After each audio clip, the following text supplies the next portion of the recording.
we are back with another episode of the Convert Devotionals. I am Claire, and today I am here with Michael Holloway. Hi, Michael. All right. Hello, everyone. All right, so I have been really waiting for this episode. I have been watching Michael. He's also known as the LDS dude. On TikTok, Michael, that you are heard of LDS dude. Yeah, that's correct. Just TikTok. Yeah. Yeah, I have an Instagram, but that's kind of like my personal account. yeah. Yeah, just you'll see like photos of me just hanging out with my son and things like that, but my main content is on TikTok, yeah. Totally. So that's where I first heard about you actually from Ward Radio months ago, and they had talked about your conversion story and a few other conversion stories. So I'm so glad that we finally made this work and you are here. At the big here, Claire, I remember you messaged me like it seems like it was months ago. I know. So, yeah. I know. And then stuff gets Yeah. in the way and I'm so new to this. So I'm working with schedules. If you don't mind, Michael, just or do people call you Mike? Michael, what do you want me to call you? It doesn't matter. Some people call me Mike, others call me Michael. So Okay. yeah, it doesn't matter. Yeah. All right. Well, if you As just want long to as you don't say my middle name like my parents, because then uh-oh. I know I'm in trouble if you say my middle name. It's so true. Yeah. I do it too with My, my kids. yeah. You do it with your son? You call him by his middle name when he's in Yeah, trouble? yeah, yeah, I do that also. It's a family tradition. Yeah, Yeah, you which call them by their is middle. it will never change either. I think it will never change. I think my kids are gonna be calling their kids by their middle names too, and I'm gonna just laugh when I see that someday. Hopefully, that will never change. That's why you give Yeah. them a middle name, so that when they're doing something wrong, you can call them by their full name. Oh, yeah, it definitely works too. It still works with me, and I'm an adult. So if you Yep. call me by my middle name, my eyes, are wide open. I start to perk up, and I'm like, They stop. They're like, "Oh my gosh." Anyway, good stuff. Good stuff. yeah.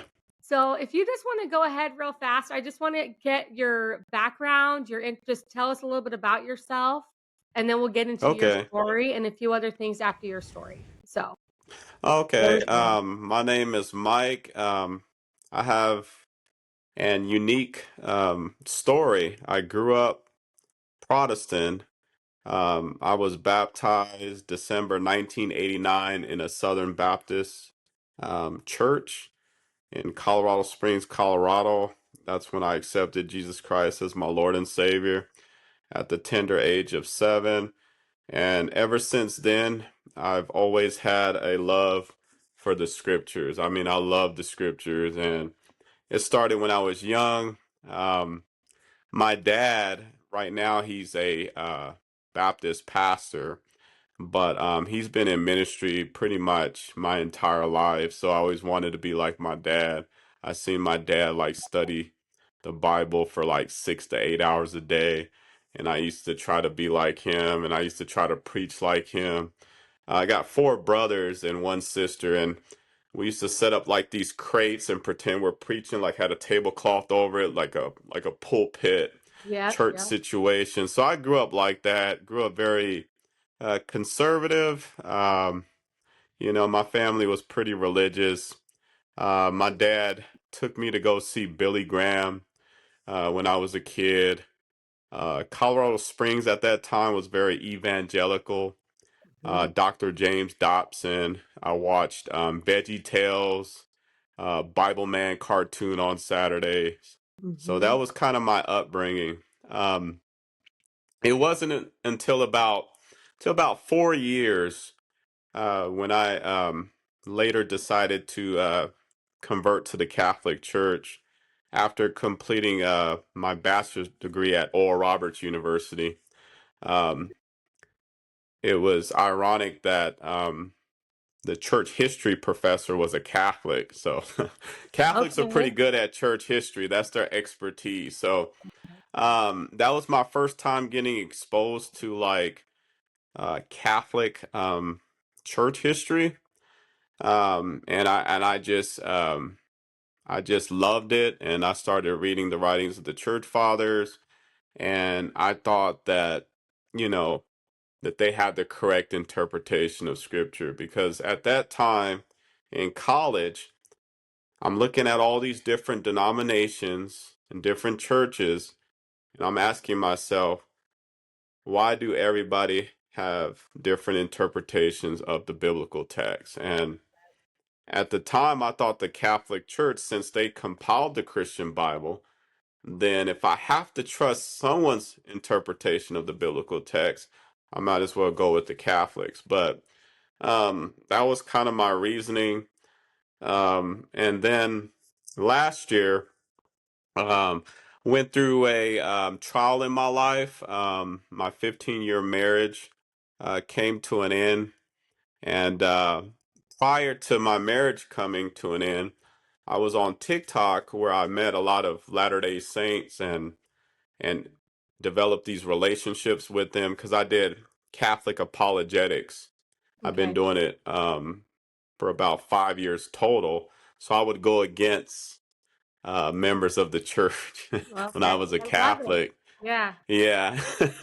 totally. But all of them said that they respected me because in my videos, I quoted from the Book of Mormon and then I quoted from Doctrine and Covenants. I actually did my research and then um, I started to like some of them. And then I went on the Bomb Squad and read the Book of Mormon um, with them to try to get a better understanding. Never intended to join at the time, but Mhm. so that happened for probably about 2 to 3 years. Then my 15-year marriage came to an end.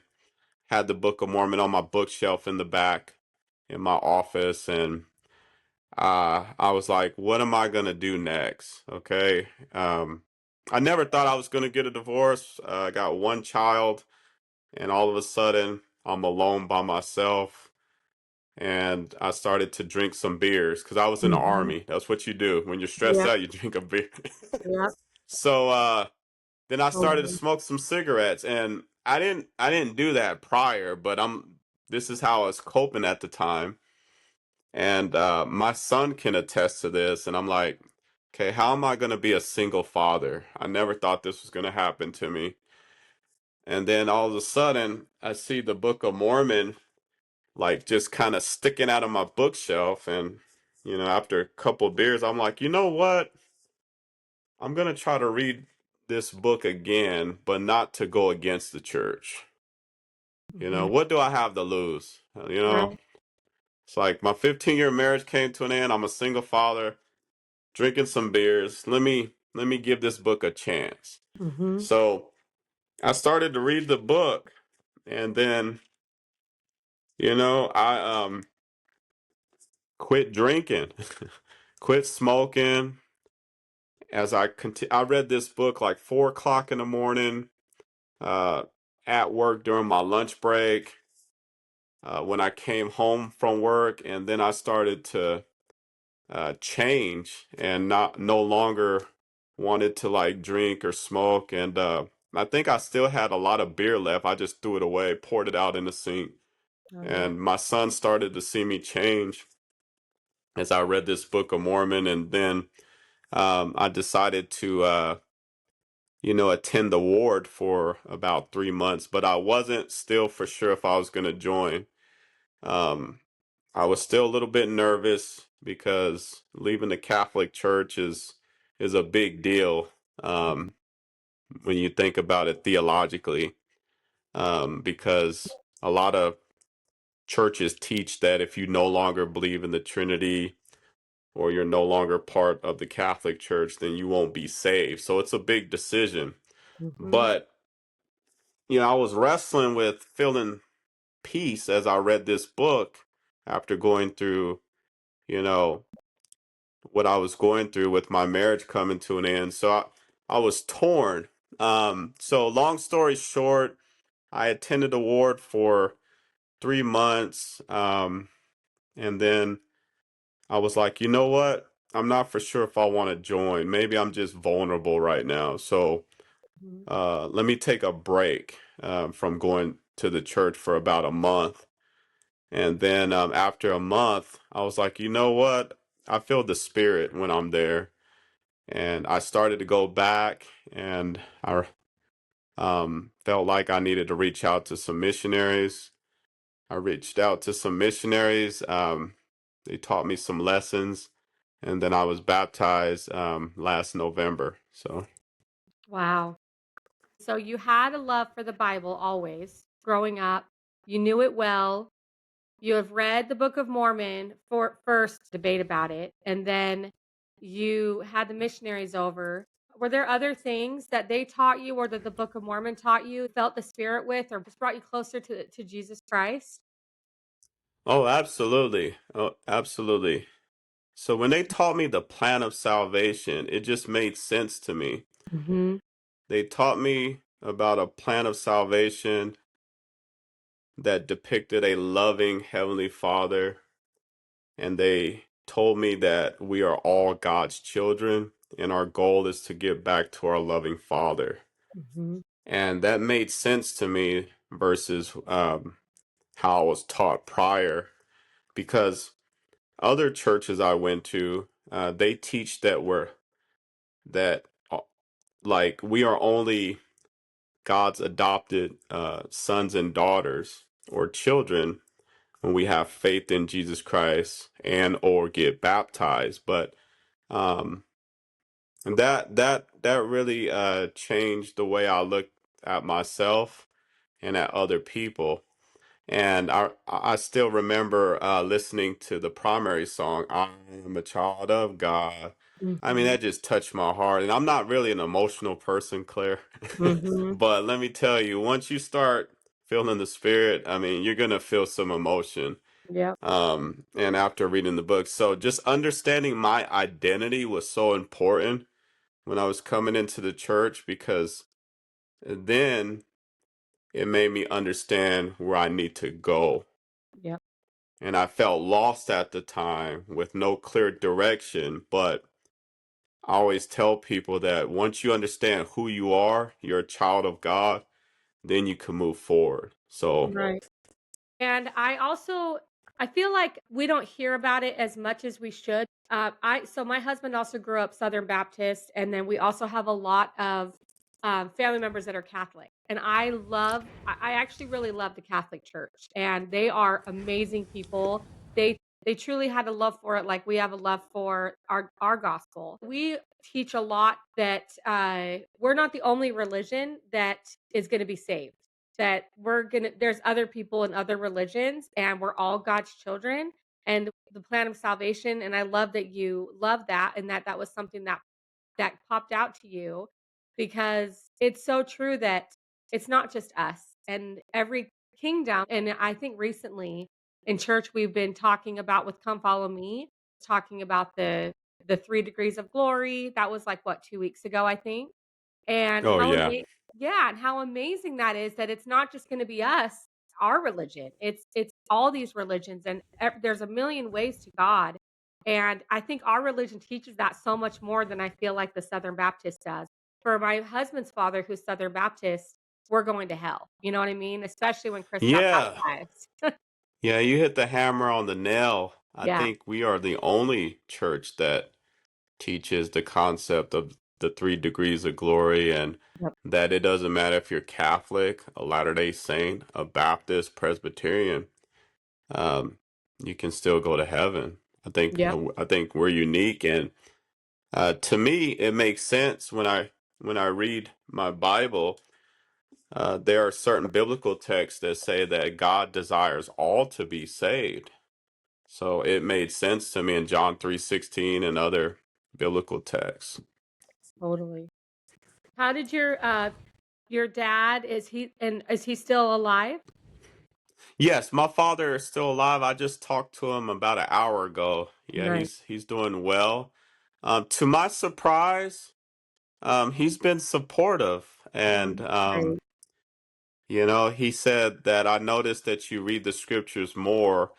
I remember when I converted to the Catholic Church, he didn't talk to me for a year, Oh, really? because he was afraid that I wasn't going to read the scriptures like he taught me. But to my surprise, he's been super supportive, which I'm shocked. That's So, awesome. I yeah, I'm thankful. I'm thankful, but I'm surprised. Yeah. That's really great. And it shows that he has a love for the scriptures, and as long as you're reading My them. father does love the Yes, scriptures. Yeah, yes, that's where and I it get it from. yep. Yeah. So, but it shows that he has a true love, I think, that because he still supports you, and I think that's really cool that he said, "I find you reading the scriptures more than when you Yeah. were Catholic." You've been doing a lot of podcasts already, but tell me more. Oh yeah, apologetics. Yeah. Apologetics, there it is. You're Okay, providing the defense for your beliefs. Yeah. okay. So now And what do you why you're explaining to people why you believe the yeah. doctrines that you believe. Yeah. Right. So now what are you doing now? Still going Ri- online? You're still doing it? Yeah, I think right now it's changed a little bit. I'm focused more on reading the Book of Mormon. I make videos about that. I do talk about just my testimony and my experience because people message me every day and ask me, why don't why do you no longer believe in this Catholic dogma? Why do you no longer believe in this Protestant doctrine, for example, like sola scriptura? So it's kind of more like conversational because I've Mhm. already went through those faith traditions instead of like going against anybody. It's more, okay, I no longer believe in the doctrine of sola scriptura because there are contradictions in the Bible that the Book of Mormon answers. Yeah. Yeah. And Okay. I believe the Book of Mormon is complementary to the Bible. For example, I was bringing up the biblical text where it says that God desires all to be saved, but then you'll read some biblical texts where it says that God predestined or chose, um, a few people, or elect. How do you reconcile those contradictory texts? Mhm. Well, the Book of Mormon talks about individuals being foreordained, the doctrine of foreordination in the premortal existence. It makes sense. But if you don't know about the premortal existence, then you don't know how all that happens. Right. And it will sound like those biblical texts contradict one another, but I think the Book of Mormon provides clarity. Yeah. I think that you spread a lot of light to the Book of Mormon and a lot of knowledge with your videos, and we need a lot of that. We need more of that for sure. No, we do, and there's so much to talk about with the Bible and with the Book of Mormon. Some people don't want to take the time and the energy to dive into the Book of Mormon and really understand it as well as the Bible. But there's already so much hate with the Book of Mormon, and especially with people that have already left the church. So I love when there's people on spreading positivity and doing the research and the reading and really digging into it. Yeah, it takes some effort and work. It's not easy, but once you start seeing uh, the same concepts in the Bible Mhm. that you see in the Book of Mormon, and Yep. you see this parallel and it works together, it gets exciting. Yep. I lose track of time. I'm like, okay, this is in the Bible, this is in the Book of Mormon. Yep. I mean, they go hand in hand, and I start to get excited. And it's another testament of Jesus Christ. That's what the Book of Mormon's about. It's nothing to be scared of or Yeah. intimidated about. I think for me, initially, I was intimidated because I was told growing up, don't read this book Yep. by my Southern Baptist pastor. They said, don't pick it up. I know some of you guys have Mormon friends. You could go to the soccer game with your kids, Yep. basketball games, but don't let them trick you into reading this book. So Yep. I was scared to read it, growing up. But as I got older, I'm like, you know, maybe there's something to this book. So I think confidence is key. Yeah. And you don't have to tell everybody, you can read it. You don't have to, post it on your social media or anything Right. like that. If you're worried about getting like a lot of backlash, just Right. take a look at it and see what it says.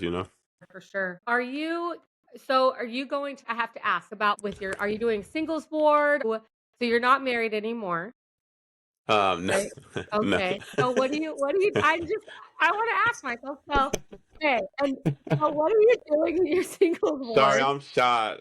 People don't know I'm shy when it comes to like that. Oh, But it's are you fine though. dating? People Well, people I'm not think it's shy, funny. Michael, so just kidding.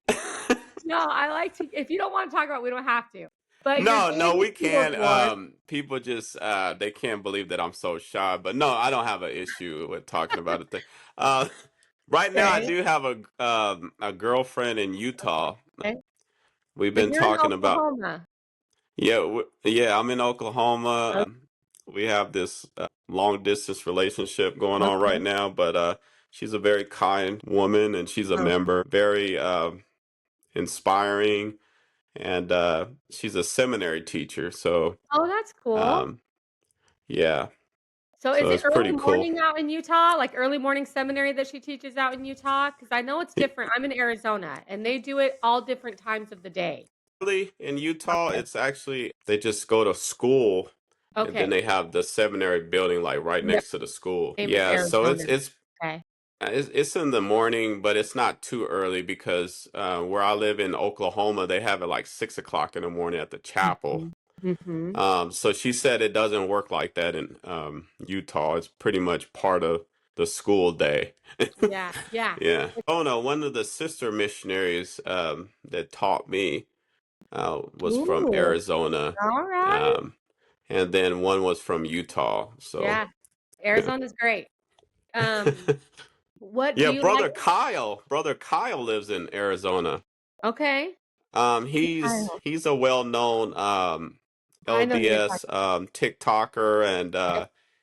he's very encouraging, and he just gives insight on how to be a better teacher. He's awesome. I've been listening to him for a while. Yeah. Okay, I know who you're talking about. It took me a second, but I know exactly who you're Yeah, talking about. brother I Kyle follow is him. awesome from Arizona. Yeah, He's super awesome. I like brother Kyle. Yeah. awesome. So how's the singles ward out there in Oklahoma? Is it like kinda or is it just a We kind of don't home have ward? one actually Mhm. where I'm at. Okay, I think they're talking about it, but we don't have too many single people. I live okay, in a military community, okay, but it's funny you brought that up because they were talking about that a few weeks ago. And we've had a lot of converts here lately where I live. And now they're talking about maybe getting a singles ward together now. So yeah, we'll yeah. see how that goes. But yeah, people have been joining the church lately. So Can I ask if you bring your s or do you bring your son to church? yeah, I bring them to church. Currently, he's still a Roman Catholic, but he loves the being with the young men, the activities during the week. Okay, so And he's how old is he? he's 14. Okay, cool. So he's with the Yeah. young men. Yeah. Yeah, he's been with them for almost a year now, and yeah, made some good friends in the ward. So Yeah. I think it just adds to it. I mean, the more the better. So, that's what yeah, I always yeah, say. and he said he likes attending the chapel because no one pressures him to join, which Mhm. I thought that was pretty awesome. He Yeah. said I don't feel any pressure. Nobody asks me when do I plan on getting baptized. They make me feel super comfortable, and that was very important to me. So Yeah. I'm thankful for my ward. I have an awesome ward. Yeah. That's good.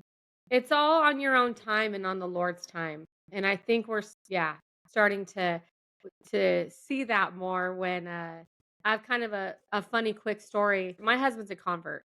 And so he hadn't Oh, okay. even gone to church yet. And I started going to church, but so we had the elders over and he's the first time he met these missionaries. And I think it was like the second time that he had even talked to any missionaries, but one of the missionaries, he's super sweet guy, but he gave him a baptism date. It was like, "So, what about in 2 months on this day?"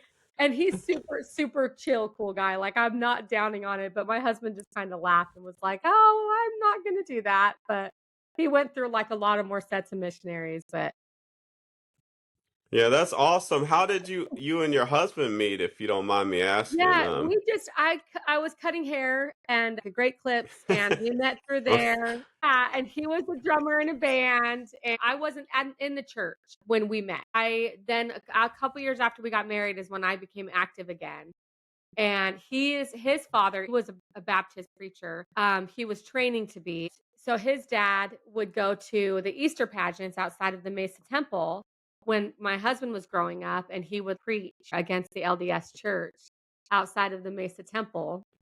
oh So, wow. yeah, so Chris grew up folding those pamphlets and driving around the temple at the Easter pageant, and anyway, good guy. So, that's just what they believe, and that's okay. It must have been a big switch for your husband, like it was for me. We really didn't have I grew up in Kentucky for the most part of my childhood. And then when I was a young adult, I used to preach to Catholics. There Okay. wasn't a lot of LDS, but I used to tell the Catholics that if they didn't repent from their false church Yep. and come to the Lord, then they wouldn't be saved. And it's something that they truly believe and they think they are acting in love. That's what I Right. believed. I didn't think Yeah. I was being mean or anything. Yeah. Yeah. That's why I love to do this podcast and talk to people who see that God is all loving and he is there for each and every one of us,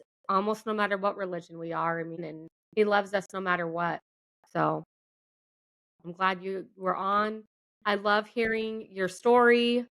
So, Yeah, I appreciate you inviting me and I think what you said really resonated with me and it brought me peace because I don't have to worry about if I don't get a doctrine correct, I'm going to hell. right. You know, I think as a former Protestant and Catholic, I constantly had to wrestle with that every day. Yeah. Now I can focus my attention on serving people, volunteering for the church, Yep. helping somebody if they need help, you know, with their grass being cut or their fence. I can focus on those things I love that. instead of being stressed out every day, reading my text and worrying if I got it right or not. And I think that's that peace that I felt when I came into the church, and I think that's what it's all about. Once you no longer have to wrestle with those doctrines, then you can focus on loving God and loving others, and it's a beautiful thing. Yeah. I wish I would have found the church a little bit later. I'm 43 now, so I've been So wrestling with young. doctrines about salvation, and yeah, I've been serving, and it's been pretty awesome.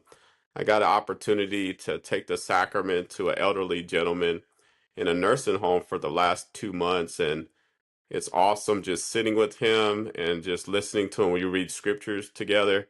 Yeah. See, that's the things, those are the things that I wish I focused on instead of worrying about all these dogmas and And doctrines and if I was going to lose my salvation. yep. Yep. Yeah, yeah. I love that. So.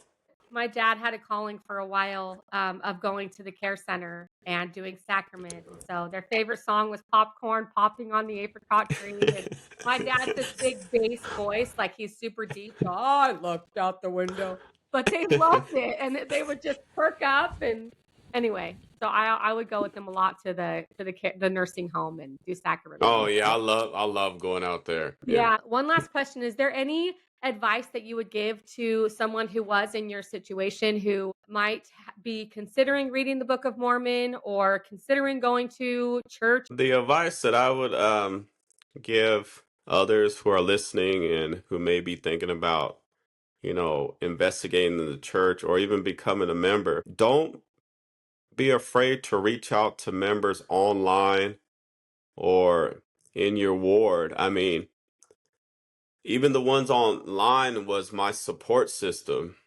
and I don't think I would have went through all the backlash without their support. And we're here for you, and we know how it feels to receive all the backlash and all the hate, and I think that's why we try to stick together and be there for one another, pray for each other and stuff like that. So Yeah, we have so many online platforms now, and they keep on growing. You're Yeah. seeing LDS content creators everywhere. Feel free to message or email someone; they'll pray for you. Yep. And yeah, I love it. that's my advice to people who are listening, and even if it's just a text message, because we all get busy, but I mean, I think if I didn't have that support system from the LDS people that I met online and in real life, I don't think I would have probably been able to just maybe go through it just by myself. You're not alone. Yeah. So, I love that. I got an invitation, on Facebook oh for a yeah, live scripture study, and yeah. it's on Tuesday, the live scripture study. So is that new that what you're doing, or has it been something you've been doing? It's something new. Grant and I been talking about this for a while. Grant's a member of the church. He's in charge of Discover the Book of Mormon YouTube. I think they have a YouTube, Facebook, and TikTok channel. And he's just now launching this project. Okay. And yeah, we've been talking for a few months back and forth, praying together. And we just want to do the Lord's work. And yeah, so yeah, this will be the first time that I hop on there. And then next Thursday, I'm going to be introducing him to um, people on TikTok. He Oh, hasn't been on cool. TikTok yet, so Okay. I told him that's kind of my world. That's my Yeah. world, TikTok. Yeah, Yeah. there's a channel, Discover the Book of Mormon. Discover the Book Yeah, of Mormon. Okay. typically they read the Book of Mormon, but then other times they'll have people speak. Like I will be speaking this upcoming Tuesday. So, Okay. Awesome. but All right. I'm yeah. gonna put that. So before I forget, I want to say this, but on his channel, if you're listening, you can click the link in his bio and he will ship you a free copy of the Book of Mormon. Oh, that's A f- cool. Okay. yeah, if you just give him your email, Yeah. he will ship a free copy to you. So, and he's trying to construct a bio for me where that could be on my TikTok channel. We're working on that right now. So, That's so um, great. it sounds good. Yeah, we'll be talking about the Beatitudes. Yep. Matthew chapter 5 is my favorite chapter in the entire Bible. Oh, So, yeah, can't wait to read Matthew 5 and read about the Beatitudes. awesome. Thank you so much, Michael. Thank you for coming on. Thank you for your story, for sharing it. Keep doing what you're doing. All right, thank you, Claire, and tell your husband I said hi, and I can I relate will. to him as a I former will. Southern Baptist. I love the Southern Baptist I know. Convention. I will. I I will used, tell him. yeah. Tell him Yeah. I miss voting. We used to vote a lot in the Southern Baptist Oh, Convention. Yeah. okay. I'll tell him. Yeah. I love it. All right. All right. Thank you. Okay. All right. All right. Thank you. All right.